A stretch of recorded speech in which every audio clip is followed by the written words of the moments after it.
Magandang buhay. Hindi aksidenteng dumaan sa wall mo to. Panoorin mo na, ilang minuto lang. Ito nga pala yung job order sa akin ni Gudu. Solenoid valve for air horn number 1. Ang silbatong gigising ng buhay mo with the rapid horn. Wala nang patumpik-tumpik pa. Siyempre, suotin na natin ang ating parachute at ang ating PPE. Sinamahan pa nga ng pagpapasikat at muntik tumama sa mukha. Bago nga tayo umakyat, syempre, susutin muna natin ang mahiwagang boxing gloves. Wow na wow! Todo na sa pagpapanggap to.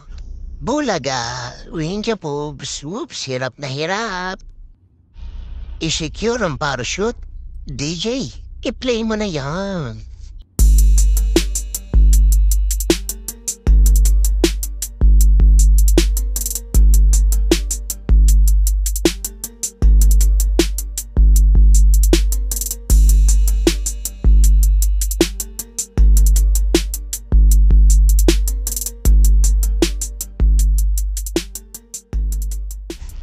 Ito na ang ating finished product, si number 1, si number 2.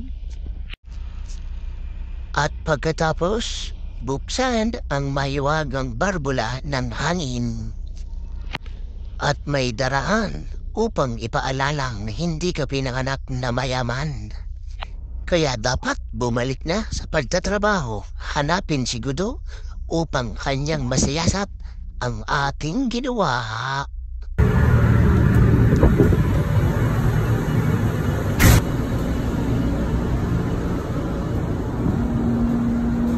Oh! Shit! Kaya ba kita hinahanap? Nandiyan ka lang pala. Bakit? Ititesting na natin yung pinagawa mong busina doon. Saan ba? Doon sa taas. Papakita ko na sa'yo. O sige, tara. Testing na natin yun. Masyado kang mabagal sa akyatan, Sek. Gagamitan na kita ng ipinagbabawal na teknik. Oh! Nandiyan ka na kagad? Ang tagal mo naman sa kamalagyan. Hindi na.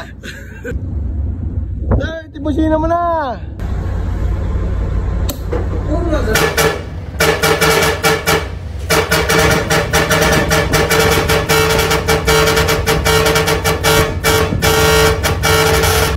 Ano naman, Rick? Ano ba yan, Rick? Ayusin mo yan. Ayusin mo.